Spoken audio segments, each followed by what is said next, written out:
Night 3.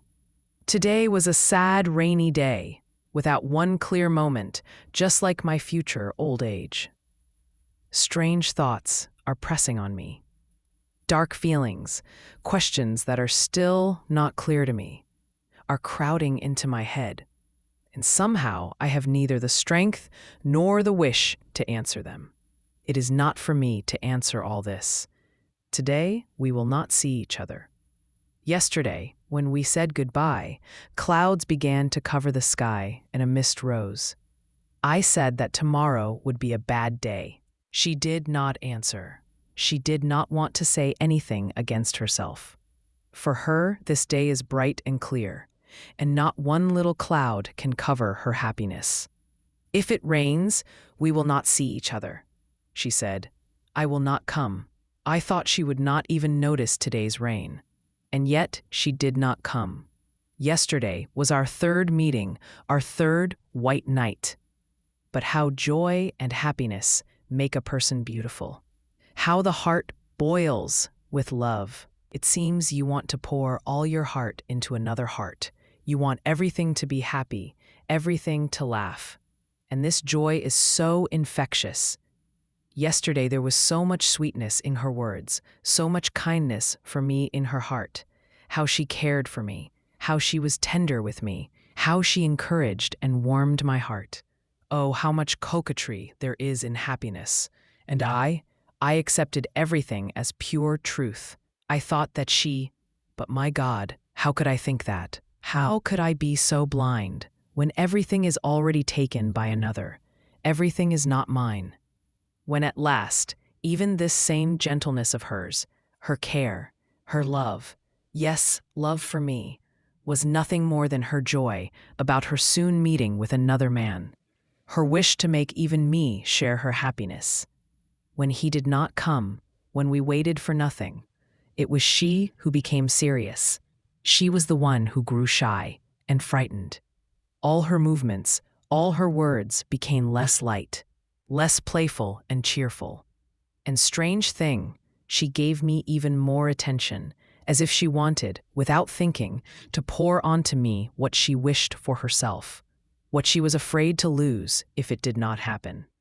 My Nastenka was so shy, so scared, that she understood, it seems, that I love her. And she felt pity for my poor love. So it is, when we are unhappy, we feel stronger the unhappiness of others. Our feeling does not break into parts. It gathers in one place. I came to her with a full heart and could hardly wait for our meeting. I did not feel what I am feeling now. I did not guess that everything would not end as I hoped. She was shining with joy. She was waiting for an answer. The answer was he himself. He had to come, to run to her call. She came an hour earlier than I did. At first, she laughed at everything. She laughed at every word of mine. I began to speak, then stopped. "Do you know why I am so happy?" she said. "So happy to look at you. Why I love you so much today." "Well," I asked, and my heart started to tremble. "I love you because you did not fall in love with me. Another man in your place would start to bother me. Follow me, sigh, get sick from love, but you are so nice." Here she pressed my hand so strongly that I almost cried out. She laughed. "Oh God, what a friend you are," she began again after a minute, very seriously. "God sent you to me. What would happen to me if you were not with me now? How unselfish you are. How well you love me. When I marry, we will be very close friends, more than brother and sister. I will love you almost as much as I love him." I suddenly felt terribly sad in that moment. However, something like a dry laugh moved inside my soul. "You are nervous," I said. "You are afraid. You think he will not come." "God bless you," she answered. "If I were a little less happy, I think I would cry now from your lack of faith, from your reproaches. Anyway, you have given me something to think about, and I will think about it later. But now I must tell you that you are right. Yes, I am not myself. I am all in expectation, and I feel everything too lightly somehow. But enough, let us stop talking about feelings. At this moment, we heard steps, and in the dark, we saw a person walking towards us. We both trembled. She almost cried out. I let go of her hand and made a movement as if I wanted to step aside. But we were mistaken. It was not him. What are you afraid of? Why did you drop my hand? She said, giving it to me again. Well, what then? We will meet him together. I want him to see how we love each other. How we love each other, I cried. Oh, Nastenka, Nastenka, I thought. How much you said with this one word. From this kind of love, Nastenka, at some moments the heart becomes cold and heavy. Your hand is cold, mine is hot as fire. How blind you are, Nastenka. Oh, how hard it is sometimes to look at a happy person. But I could not be angry with you. ... At last my heart could not hold any more. Listen, Nastenka, I cried. Do you know what happened to me all day? Well, what? Tell me quickly. Why were you silent until now? First of all, Nastenka, after I did everything you asked me to do, after I gave the letter and went to your good people, then I came home and went to sleep. Is that all? She interrupted, laughing. Yes, almost all, I answered, forcing myself, because foolish tears were already rising in my eyes. I woke up an hour before our meeting, but it was as if I had not slept at all. I don't know what was happening to me. I was coming here to tell you everything, and it seemed to me that time had stopped for me, that only one feeling, one emotion would stay in me forever from now on, that 1 minute would last for all eternity, and that my whole life had stopped for me. When I woke up, it seemed that some musical tune, long known to me, heard somewhere long ago, forgotten and sweet, now came back to my memory. It seemed to me that all my life this melody wanted to come out from my soul, and only now.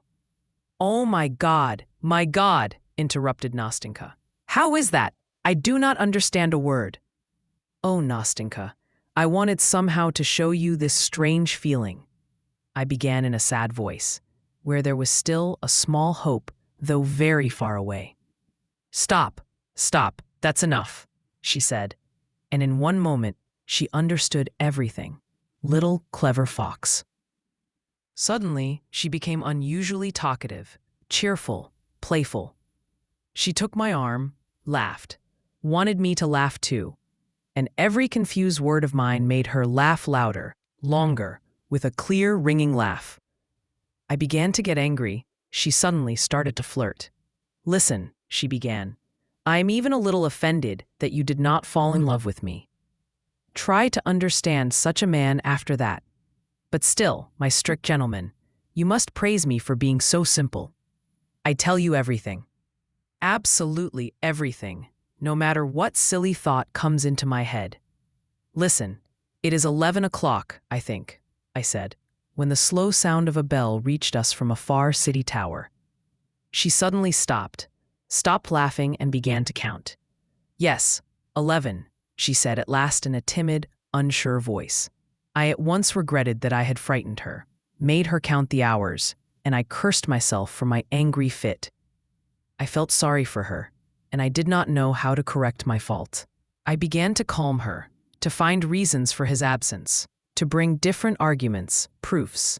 Nobody could be easier to deceive than her in this moment, and everyone, at such a moment, is happy to listen to any comfort and very glad to have at least a small shadow of excuse. But it is really funny, I began, feeling more and more hot and admiring the unusual clearness of my own arguments. Of course he could not come. You even fooled me and pulled me in, Nastenka, so that I even lost the sense of time. Just think, he could hardly receive the letter. Suppose he cannot come. Suppose he will answer. Then his letter will not arrive before tomorrow. I will go there as early as possible and then will tell you at once. Let us imagine 1,000 chances. Maybe he was not at home when the letter came, and maybe he has not read it yet. Everything can happen. Yes, yes, answered Nastenka. I did not think of that. Of course, everything can happen, she continued in a very agreeing voice, but in which, like an unpleasant note, another, far thought was still heard. Here is what you must do, she continued. You must go tomorrow as early as you can, and if you receive anything, tell me at once.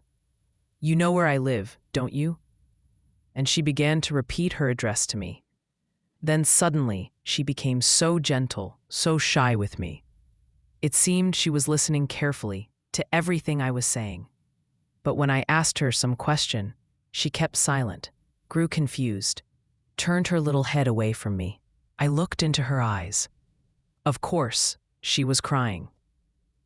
Oh, how can you? How can you? What a child you are. What childishness. Stop it. She tried to smile, to calm down, but her chin was trembling and her chest was still moving up and down. I am thinking about you, she said after a minute of silence. You are so kind that I would be made of stone if I did not feel it. Do you know what thought came into my head just now? I compared you both. Why is he not you? Why is he not like you? He is worse than you, even though I love him more than I love you. I did not answer. She seemed to wait for me to say something. Of course, maybe I still do not really understand him, do not really know him, she continued. You know, I was always a little afraid of him. He was always so serious, so proud, as it seemed.